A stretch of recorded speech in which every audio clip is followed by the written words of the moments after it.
Um, just so for you to know, I'm 41 years old, and my first experience to bar is now in US. So even though I'm still drinking only Coca-Cola, that's my beer. And the story that I'm gonna read now is part of the first chapter of my novel. The novel title is Once, and it's only 6 chapters for now. And what I'm excited about this novel is because if you take out each chapter, it can be the independent short story. But when you put it all together, it will be a novel, and you can see that the next character actually related or mentioned in the previous chapter. So for you, One Time Love, translated by Femi Syahrani.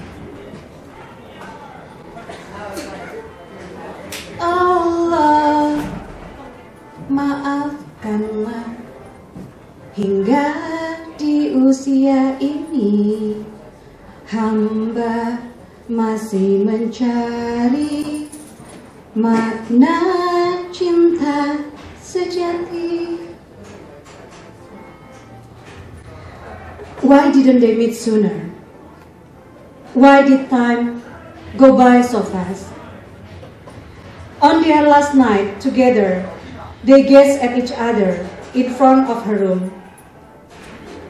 In the dim glow of the light bulb, Dini believed that everything happened for a reason.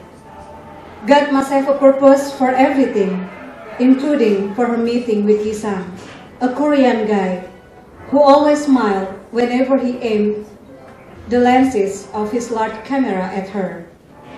This is God's mystery. She had to explore it, though it might take time to discover the purpose behind it. But Isam looked at her with such intensity in his eyes and said in a heavy voice, "Anio, this is not mystery." No? Isam shook his head. Although I don't believe in God, I think this is fate. They looked at each other. Isam drew closer. From the window, the moonlight shone perfection. The mansion that Dini called home used to open its doors to anyone who visited.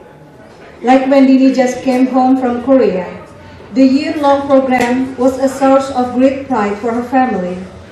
If in the past her father, Raden Aryo Kusumo, used to ask her to deliver a speech in English in front of his guests, now he asked her to demonstrate her ability to speak Korean. Not too much, just a few words or sentences. Her Hangukmal was flawed, far from perfect, especially when she communicated with Isam. But here, everyone would look at her with awe. What a rare opportunity to learn a foreign language without having to pay a cent, and in a top university in Korea, no less. Friends her age, including her best friend Lisa, the daughter of a former diplomat, were insanely jealous.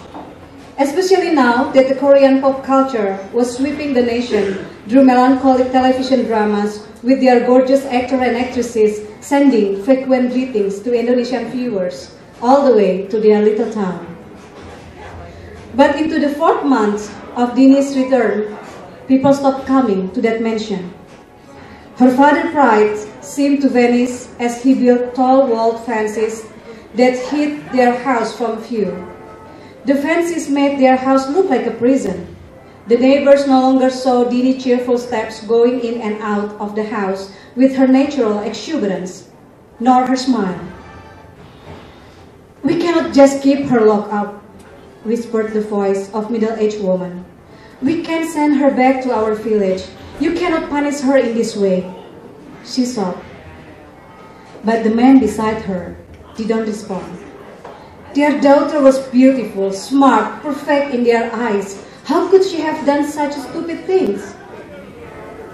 "If people found out what we are doing to her, it would be so horrible." One should pay for the mistakes one had made. Raden Aryo Kusumo would rather die than bear the disgrace of his daughter. An old man stood by his decision. Only one night, in one of the darkest corners of the house, Dini was lost in her memories. Her last night in Busan. After walking along the beach, she had yet again let Yisang hold her hand until they had reached her room. The dim glow of the light bulb, her hands had seemed so small, engulfed in the warmth of his strong palms. They gazed at each other as they closed the gap between them. She felt the aroma of his breath on her face. She quivered. It had been the first time she had let herself to be so close to a man. Dini shifted her position. She could hear her mother reciting the Quran from afar, punctuated by sobs. As an only child, she knows the meaning of her mother's weeping, which occurred more and more often these past few months. Her vision blurred. A tear fell. Yisang, where was he when she needed him? The guy who had stirred in her a million of feelings that she had never felt before. Nanara sarangi, Yongwoni sarangi. Firm and simple. Dini had felt overwhelmed. Did all guys say love as easily? Or did love have the power to open secret doors beyond the calculations of mathematical equations? Words, in the same vein, had poured from him in emails and texts that he sent her after the ocean separated them. I love you, endlessly. Dini's defense had crumbled. When the door to her hotel room opened, she let him lead her to her bed without any caution from him. All of her religious learning, morals, and strict family rules, all that she had believed in for many years, vanished. Perhaps her faith was weak in the first place. Perhaps she had never met a guy who could melt her heart in that way. The first time she really felt that someone returned her feelings. The first time she felt so needed and so meaningful to someone. Yisang did it gently. In truth, Dini didn't enjoy any of it. Maybe because her happiness was tangled up with her feeling of guilt. But the fact that she had given herself to him in the name of love gave her a rush of emotion. She couldn't stop smiling with pleasure for days. For the first and second months after she came home, she and Yisang kept in touch through emails, chat, and short contacts. In the third month, Dini found that her frequent emails no longer received by replies. She lost all of his trace on the internet, and she suddenly couldn't reach him home. Pining for her boyfriend, Dini consoled herself. Maybe her dream guy was busy. She hoped he wasn't sick.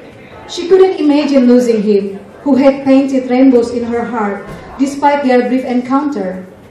Instead of feeling angry and hurt, she started to offer up lots and lots of prayers for Yisang. She waited devotedly. In the fourth month, Dini was shocked to find, belatedly, that something was growing in her womb, and it was getting bigger. How was it possible? It only happened once. What were the odds of a girl getting pregnant from getting intimate only one time? She tried to tell Yisang and shared her panic in vain. Abortion. She bit her lips. Killing an innocent baby would only add to her list of sins. Mother disappointment spilled in unrestrained tears. And father, oh, there were no screaming or yelling or anger expressed other than his reddish eyes that flashed whenever he happened to look at his only daughter. It was only later that Dini understood how great his anger was, when one day he wordlessly took her to a room that had been secretly prepared for her. Her imminent undergraduate degree, her brilliant future, was suddenly locked in this 3 by 3 meters room. No bed, no bathroom, only a dim light bulb and a pillory now attached to her ankles. Thank you. IWP work writers, I love you all. Thank you, Asma Nadia.